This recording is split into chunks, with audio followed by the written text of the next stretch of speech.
A B C D রম্বসে কোণ ADC সমান 60 degree, ই এডি এর মধ্যবিন্দু, এফ এ বি এর মধ্যবিন্দু, জি সি ডি এর মধ্যবিন্দু এবং এইচ হলো ইএফ এর মধ্যবিন্দু।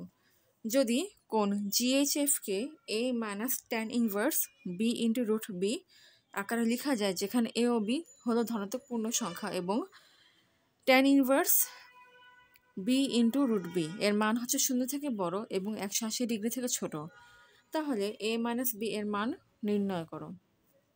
রম্বস 4টা বাহু সবসময় সমান থাকে, অতএব এ বি সমান সমান বিসি সমান সমান সিডি সমান সমান এডি। ধরে নেই 4x এর সমান। এফ হচ্ছে এ বি এর মধ্যবিন্দু, তার মানে এ এফ সমান সমান এফ বি সমান সমান হাফ অফ এ বি সমান সমান half into 4x equals to 2x। একইভাবে ই হচ্ছে এডি এর মধ্যবিন্দু, অর্থাৎ এ ই সমান সমান ইডি সমান সমান হাফ অফ এডি সমান সমান half into 4x equals to 2x। আবার জি হচ্ছে কি সিডির মধ্যবিন্দু, সুতরাং একইভাবে CG equals to DG equals to 2x। এখন মানগুলো এখানে লিখি। ডিজের মান হচ্ছে 2x, ডিই এটার মানও হচ্ছে 2x, এই এই বাহুর দৈর্ঘ্য হচ্ছে 2x, এরপর এফ এই বাহুর দৈর্ঘ্য হচ্ছে 2x। কোশ্চেনে বলেছে কোন এডিসি, এই কোণ হচ্ছে 60 ডিগ্রি।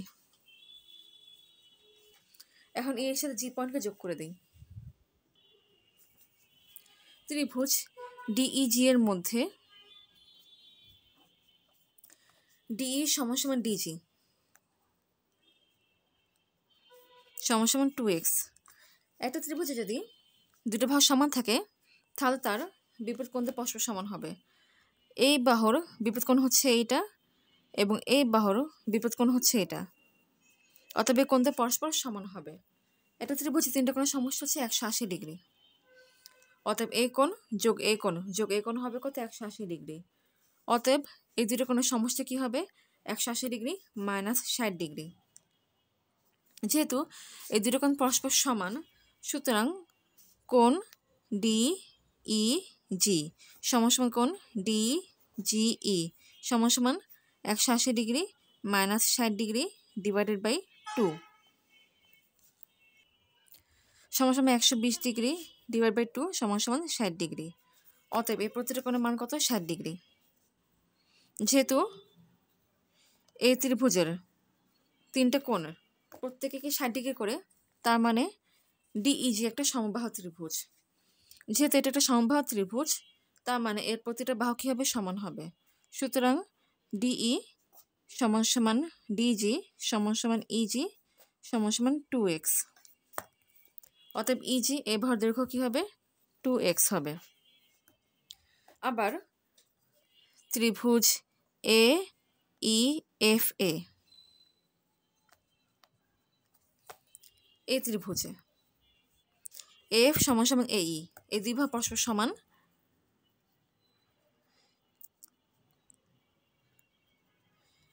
অতএব এই সমান বাহুদের বিপরীত কোণদের পরস্পর সমান হবে, অর্থাৎ এ কোণ এবং এ কোণ এই দুইটা কোণ পরস্পর সমান। এখন একটা রম্বসের একই বাহুর সাথে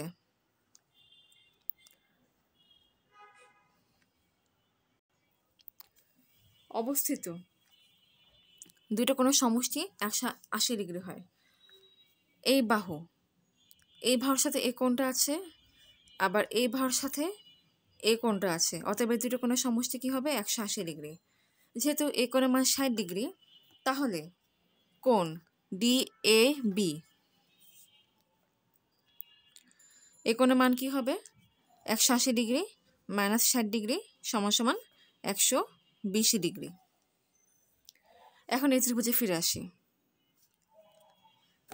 এই ত্রিভুজের কোণ ইএএফ কোণ ডিএবি এর সমান, কারণ এর সাথে একই কোণ। সুতরাং কোণ ইএফ এই কোণের মান কি হবে?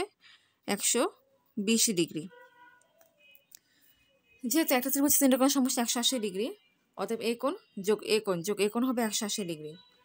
এই দুটো কোণ এর সমষ্টি তাহলে কি হবে 180° মাইনাস 120°। যেহেতু দুটো কোণ পরস্পর সমান, সুতরাং কোণ এ ই এফ সমান সমান কোণ এ এফ ই সমান সমান 180° মাইনাস 120° ডিভাইড বাই 2 সমান সমান 60° ডিভাইড বাই 2 সমান সমান 30° হবে। অতএব এর প্রতিটা কোণের মান কি হবে 30°। এখন একটা সরল কোণ হচ্ছে কত 180°। অতএব এই যে সরল কোণ এইডি এটা কত 180°। সুতরাং কোণ জিইএইচ এই কোণের মান কি হবে, এই যে এই কোণের মান 180° মাইনাস 60° মাইনাস 30°। 60 যোগ 30 হচ্ছে 90°। তাহলে এই কোণের মান কি হবে 180° মাইনাস 90° সমান সমান 90°। অতএব কোণ জিইএইচ এই কোণের মান হচ্ছে 90°। তাহলে এটা একটা সমকোণী ত্রিভুজ। এই 90° কোণের বিপরীত বাহু হচ্ছে জিএইচ, তার মানে জিএইচ হচ্ছে অতিভুজ।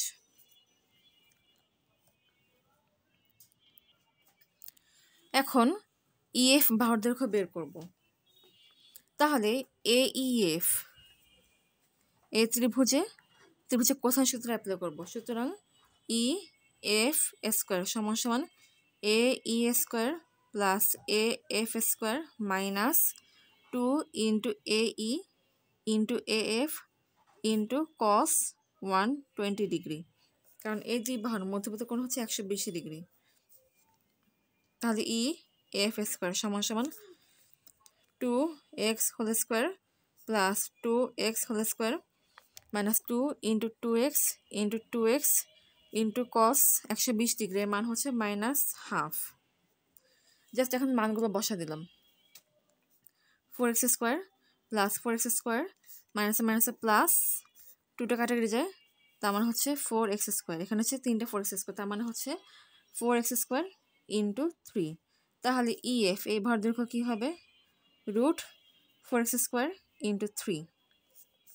সুতরাং ইএফ এই ভর দৈর্ঘ্য কি 2x রুট 3। খেয়াল করো এইচ হচ্ছে ইএফ ভর মধ্যবিন্দু, তার মানে ইএইচ সমান সমান এইচ এফ সমান সমান হাফ অফ ইএফ সমান সমান হাফ ইন্টু 2x রুট 3 সমান সমান এক্স রুট 3, আর দুটো কাটাকাটি যায়। সুতরাং ইএইচ এই ভর দৈর্ঘ্য কি এক্স রুট 3। এখন এই কোণের মান ধরলাম থিটা। যদি এই কোণের মান জানি তাহলে এই কোণের মান ইজিলি পেয়ে যাব, কারণ আলটিমেটলি আমাকে এই কোণের মানটাই বের করতে হবে। এখন এই ত্রিভুজের মধ্যে এটা হচ্ছে 90°, এটা হচ্ছে যে কোণকে কনসিডার করছে সেই কোণটা। এই থিটা কোণের বিপরীত বাহু হচ্ছে 2x, তার মানে 2x হচ্ছে লম্ব। এই থিটা কোণের সংলগ্ন বাহু হচ্ছে ইএইচ, তার মানে ইএইচ হচ্ছে কি ভূমি। সুতরাং tan থিটা সমান সমান হচ্ছে লম্ব 2x বাই ভূমি ইএইচ, যার মান হচ্ছে কি এক্স রুট 3। এক্সেস কাটাকাটি যায়, থাকে 2 বাই রুট 3। সুতরাং থিটা সমান সমান কি tan ইনভার্স 2 বাই রুট 3। তাহলে কোণ জিএইচএফ এই কোণের মান কি হবে, এই সম্পূর্ণ কোণ হচ্ছে 180°। 180° থেকে যদি এই কোণকে বাদ দেওয়া হয় তাহলে অবশ্যই এই কোণটা পাওয়া যাবে। তাহলে কোণ জিএইচএফ এই কোণের মান কি হবে 180° মাইনাস থিটা। থিটা কোণের মান হচ্ছে এটা, অতএব tan ইনভার্স 2 বাই রুট 3। সুতরাং কোণ জিএইচএফ এই কোণের মান হচ্ছে কি 180° minus tan inverse 2 by root 3। কোশ্চেনে বলেছে কি এই কোণটাকে হচ্ছে A minus tan inverse B into root B আকারে প্রকাশ করা যায়, যেখানে এ এবং বি হচ্ছে দুইজনকে ধনাত্মক পূর্ণ সংখ্যা, কিন্তু এই কোণটাকে আসলে এভাবে প্রকাশ করা যায় না। তাই আপাতত এটাকেই হচ্ছে অ্যান্সার ধরে নিচ্ছে, এটাই হচ্ছে অ্যান্সার।